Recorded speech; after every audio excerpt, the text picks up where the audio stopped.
200 kilómetros al noroeste de la zona arqueológica de Palenque se encuentra Comalcalco, un asentamiento maya en la región de la Chontalpa en el estado de Tabasco, que tuvo su apogeo alrededor del año 500 después de Cristo durante el periodo clásico y cuyo único gobernante conocido fue Och Balam. Hoi Chan, como era su nombre original en el idioma chontal, presenta un estilo arquitectónico similar al de su contemporánea Palenque y otros estados mayas, aunque debido a la inexistencia de piedra caliza en la región, fue construida a base de ladrillos de adobe aplanados y estuco derivado de conchas de moluscos calcinadas. Durante la primera etapa constructiva en el Preclásico Superior, se edificaron construcciones a base de montones de tierra sobre las cuales se erigían chozas hechas con materiales vegetales, herencia de la cultura olmeca más de 1000 años atrás.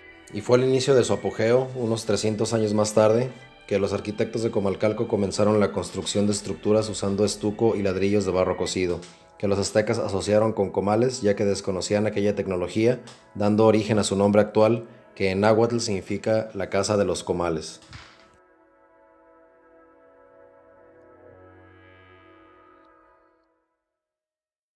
Estamos llegando a lo que se denominó la Plaza Norte, que fue un lugar donde se congregaba la gente, desde donde hablaba el líder del pueblo, pero en realidad también era donde la gente se reunía a comercializar, a intercambiar vasijas y todo tipo de, de artículos. Obviamente en esa época, bueno, obviamente cuando se encontró no estaba así perfectamente podado como lo está ahora. Cuando se encontró todo esto era una jungla, como vimos en Palenque, si se acuerdan de ese video. Aquí podemos ver cómo los mayas de esta región o de esta cultura, como les decía, no había piedras aquí para hacer sus edificaciones, a diferencia de otras ciudades como Palenque en Chiapas o Chichen Itzá en Quintana Roo. Entonces aquí se vieron obligados a todo hacerlo en base a la tierra que era abundante aquí. Básicamente hacían colinas de tierra, agrupaban tierra en un montón y los recubrían de estuco, que como ya habíamos visto pues era esa especie de cemento que usaban los mayas de Palenque también. Pero ya después empezaron a evolucionar sus técnicas hasta crear adobe, como el adobe como el que nosotros conocemos, pero no eran los mismos, no eran del mismo tamaño necesariamente estos pedazos de adobe, eran de diferentes tamaños. Hacían tejas también con el barro y lo adornaban, tendían a adornarlos.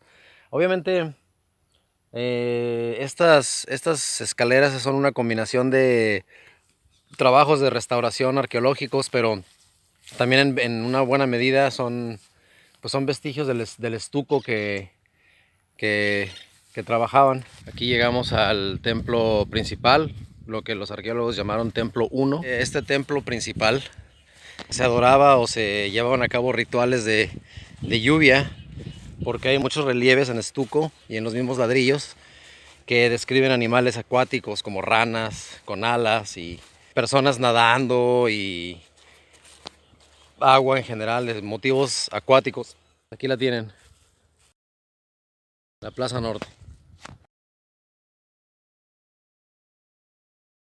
Aquí podemos observar cómo, cómo las personas o los constructores de esta ciudad le agregaban conchas de diferentes moluscos, ostiones principalmente, por lo que tengo entendido al estuco con el que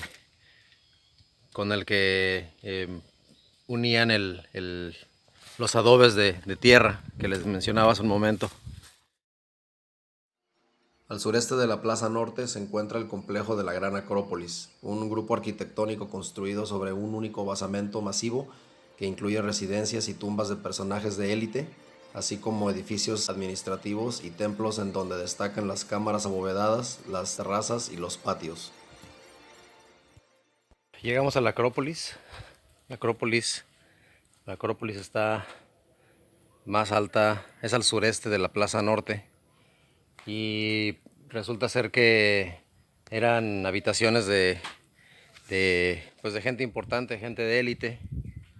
Podemos ver cómo hacían sacrificios humanos a los dioses del maíz, del sol, del agua. Y ahí se sentaba el gobernante a observar este tipo de rituales. También vemos cómo los mayas dibujaban hace rato les explicaba cómo dibujaban en el ladrillo. Aquí el guía me estaba explicando que lo hacían cuando estaba todavía de crudo, y ya después los cortaban, lo sacaban al sol y lo cocían al fuego, y antes de hacer eso, cuando estaba fresco, dibujaban.